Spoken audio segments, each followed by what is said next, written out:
தாய் தமிழ் உறவுகளுக்கு வணக்கம்.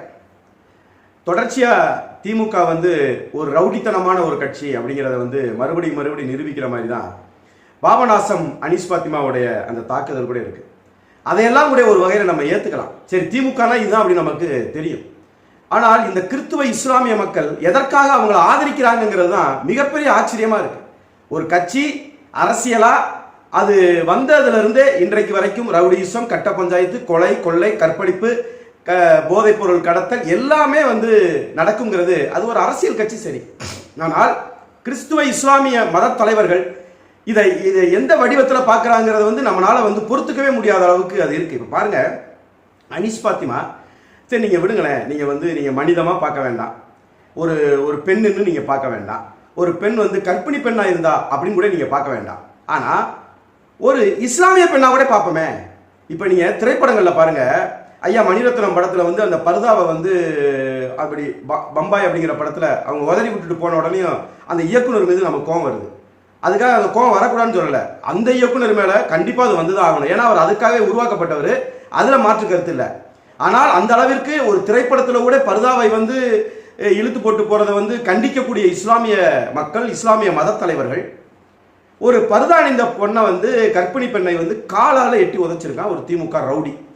அப்ப எந்த அளவிற்கு நீங்கள், நான் சொன்ன மாதிரி மனிதனா பார்க்க வேணாம், பெண்ணா பார்க்க வேணாம், கர்ப்பிணி பெண்ணா பார்க்க வேணாம், ஒரு இஸ்லாமிய பெண்ணாவோட இந்த இஸ்லாமியர் பார்க்காததற்கான காரணம் என்ன? அப்ப தொடர்ச்சியா நீ இஸ்லாமியருக்காக இல்லை, அது நல்லா புரியுது. நீங்க இஸ்லாமியர்லாம் சேர்ந்து பாரதிய ஜனதாவை எதிர்க்கணும் அப்படிங்கிறதுக்காக போய் திமுகவை ஆதரிக்கிறோம், அப்ப அப்படிலாம் இல்லை.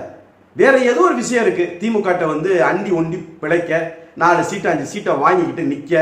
அது கிறிஸ்தவங்களுக்கு அது ஒரே ஒரு தொகுதி தான், அதுவும் இனிகோ இறுதிராஜுக்கு தான் கொடுப்பாங்க. விட்டுருங்க, அதை பேச வேணாம். ஏன்னா இனிகோ இறுதிராஜ் மட்டும்தான் இங்கே தமிழ்நாட்டில் ஒரே ஒரு கிறிஸ்தவன் யோக்கியா இருக்கான். சரி, அப்படி விட்டுருவோமே. இங்கிட்டு இஸ்லாமியர்களை பார்த்தீங்கன்னா அவங்களுடைய இந்த பாபநாசம் அனீஸ் பாத்திமாவுடைய அந்த தாக்குதலுக்கு பிறகு முகநூலில் என்ன போடுறாங்கன்னா, அண்ணன் சீமான் அனீஸோடைய கையை பிடிச்சி உயர்த்திருக்காரு, வலது கையை பிடிச்சி உயர்த்திருக்காரு. அதுக்கு ஒரு இஸ்லாமிய சகோதரன் போட்டிருக்கான். என்ன போட்டிருக்கான்னா, நீ எல்லாம் ஒரு இஸ்லாமிய பெண்ணா, உன் கையை வேற்றொருவன் பிடிப்பதற்கு நீ அனுமதிக்கிறாயே அப்படின்னு போட்டிருக்கான். ஏண்டா நாயே, அது பிடிக்கிறது இருக்கட்டும்டா, அது பேசுறது இருக்கட்டும்டா, அவன் அண்ணன்டா, உடன் பிறந்தவன்டா, விட்டுறா. ஏண்டா நான் கேட்குறேன், கையை பிடிச்சி உயர்த்தி இந்த பிள்ளைய வெள்ள வைன்னு சொல்றது உனக்கு தப்பாப்படுது. ஆனால் ஒரு திமுக ரவுடி காலால வயிற்றுல எட்டி மிதிச்சதை நீ சரி ஏத்துக்கிற. கையை பிடிச்சதே குற்றம், பாவம் அப்படின்னு நீ பேசுறேன்னா, காலால வயிற்றுல ஒரு குழந்தைய சுமக்கிற ஒரு வயிற்றை மிதிச்சிருக்கானடா முண்டம், அவனுக்கு நீ என்ன சொல்ல போற? உனக்கு அண்ணன் சீமான் வலது கையை பிடிச்சதுல உனக்கு பிரச்சனை இல்லை. அனீஸ் பாத்திமா இடது கையில வேல் வச்சிருக்கா பாரு, அதுதான்டா உனக்கு பிரச்சனை. உனக்கு பிரச்சனை அதுதான். அதுக்கு பேர் மத பற்று கிடையாது, மத வெறி. புரியுதா? மனித நேயத்தை தாண்டிய மத வெறி. நான் கேட்கிறேன், இந்த இஸ்லாமிய பெருமக்கள்லாம் போய் இந்த திமுக ஆதரிக்கிறீங்களே, எந்த இஸ்லாமியனுக்கு நீங்க நின்னீங்க? அனீஸ் பாத்திமாவை விட்டுருவோமே, விட்டுருங்க, வேண்டாம். அவன் நாம் தமிழர் கட்சி, அதனால நீ கட்சியா பார்க்கற, மதமா பார்க்கல, உன் ரத்தமா நீ பார்க்கல, நீ மதமாவே பார்க்கல, நீ அரசியலாவே பார்க்கறேன்னு கூட வச்சுக்கோமே. இந்த ஜகவர் அலின்னு இருக்காருல்ல, ஜகவர் அலின்னு ஒருத்தர் கனிம வள கொள்ளைக்கு எதிராக பாடுபட்டார்ல, லாரியை ஏற்று கொண்டாங்கல்ல, அவர் செத்துட்டாரான்னு திரும்ப ரிவர்ஸ் எடுத்துட்டு திரும்ப ஒரு தடவை ஏற்றி கொண்டாங்கல்ல, அந்த ஜகவர் அலிக்காக நீ பேசுனியா? அவர் எந்த கட்சியை சார்ந்தவர்? அவர் எந்த அரசியலை சார்ந்தவர்? அவருக்கும் பேச மாட்ட. பிற கட்சியில இருந்து உன் இஸ்லாமிய பெண் துன்பப்படும் போது நீ நிற்க மாட்ட. அதை விட்டு அடுத்து வசீம் அக்ரம் போதைப் பொருள் கஞ்சா விற்கிறவனுக்கு எதிராக நின்று களமாடினார். அவனை எதிர்த்து சண்டை போட்டார், சண்டை செஞ்சார். அவரை என்ன பண்ணாங்கன்னா கொலை பண்ணாங்க.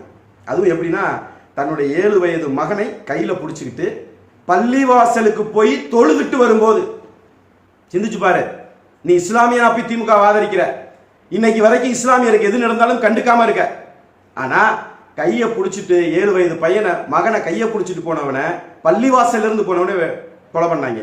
அன்னைக்கும் நீ எதுவுமே பேசல. ஜாயிர் ஹுசேன் ஒருத்தர், வக்ஃபு வாரிய சொத்தை ஆட்டையை போடுறீங்களா, அது தப்புடா, இது அல்லாவுக்குரியதுடா, இது இஸ்லாமிய பெருமக்களுடைய பணத்துல வந்ததுடா, இது பொது சொத்துடான்னு ஒருத்தர் போராடினாரு, ஜாகிர் ஹுசேன். அவரையும் கொலை பண்ணாங்க. அதுக்கும் எந்த இஸ்லாமியனும் எதுவும் காமிச்சுக்கல. இப்படி நம்ம சொல்லணும்னா எண்ணற்ற பேரை சொல்லலாம்.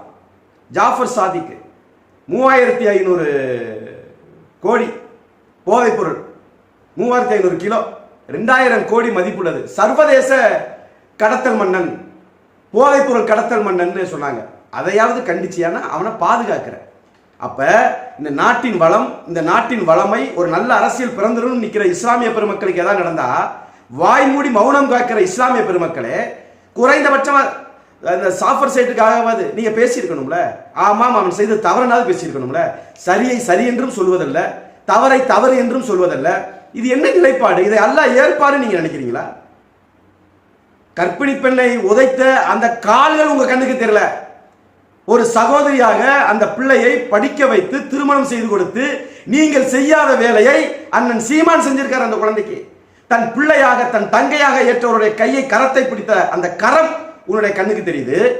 எட்டி உதைத்த கால் உனக்கு கண்ணுக்கு தெரியலனா உனக்கு பிழை மூளையிலையும் இருதயத்திலும் இருக்கு. அல்லாஹ் இதை மன்னிப்பார் நீ எடுத்தேனா அது அது உன்னுடைய இஷ்டம்னு வச்சுக்க. திரைப்படத்துக்கு காட்டக்கூடிய அந்த மதிப்பீடை கூட நேரடியாக காட்டாத இஸ்லாமிய பெருமக்கள் சிந்திக்கணும். நாம ஏற்றிருக்கக்கூடிய மார்க்கம் இதை ஏற்குதா அப்படின்னு ஒரு நிமிஷம் நீங்க சிந்திச்சு பார்க்கணும். இப்படி வரிசையா பல விஷயங்கள் சொல்லலாம்.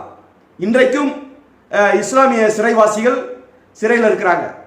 உள்ள போட்டது யாரு? ஐயா கருணாநிதி. என்ன சொல்லி போட்டாரு? இஸ்லாமிய தீவிரவாதின்னு சொல்லி போட்டாரு. இஸ்லாமிய தீவிரவாதிங்கிற முதல் அந்த தலைப்பை கொடுத்து இஸ்லாமிய தீவிரவாதிகள் அப்படிங்கிற பெயரை ஆவணப்படுத்தினதே சட்டமன்றத்தில் 1997 ஐயா கருணாநிதி தான். ஆனா மயம் என்ன சொல்றாரு? அவங்கள அப்பாவி இஸ்லாமியருங்கிறார். அப்பாவி இஸ்லாமிய கைதிகளை நான் வந்தா விடுதலை செய்வேன். எங்க செஞ்சாரு? 5 வருஷம் ஆட்சியே முடிஞ்சிருச்சு. எதை ஒன்றையும் கேட்காத இஸ்லாமிய பெருமக்களே, அப்ப எதற்காக தான் நீங்க திராவிட முன்னேற்ற கழகத்தை ஆதரிக்கிறீங்க? எங்களுக்கு பாதுகாவலர் திமுக தாங்கிறீங்க. அப்ப உங்களுக்கு பாதுகாவலர் அல்லாஹ் கிடையாது, நபிகள் நாயகம் கிடையாது. அப்ப சொல்லுங்க, நபிகள் நாயகம் உங்களை பாதுகாக்கல, நபிகள் நாயகத்தையும் அல்லாவையும் சேர்த்தே திமுக தான் பாதுகாக்குது அப்படின்னு சொல்றீங்களா? ஒன்று மட்டும் புரிஞ்சுக்கோங்க, நீங்கள் ஜவஹர் அலியை விட்டுருங்க, வசீம் அக்ரத்தை விட்டுருங்க, ஜாகிர் ஹுசேனை விட்டுருங்க, பாஷா பாயை விட்டுருங்க, அப்பாவி சிறை கைதியில் விட்டுருங்க. ஆனால் அல்லாவின் சாபமும் பாவமும் ஒரு இளம் கர்ப்பிணி பெண்ணின் வயிற்றின் மீது மிதித்தவனை எதிர்த்து கேட்காத உங்களுடைய நாக்கை அவர் என்ன செய்வார்னு அவர் பக்கமே விட்டுருவோம். எல்லாத்தையும் அல்லாஹ் பார்த்துக்குவார். எல்லா புகழும் இறைவனுக்கே. நன்றி, வணக்கம். இது சமர்க்களம், சமரசமற்ற தமிழ் தேசிய ஊடகம்.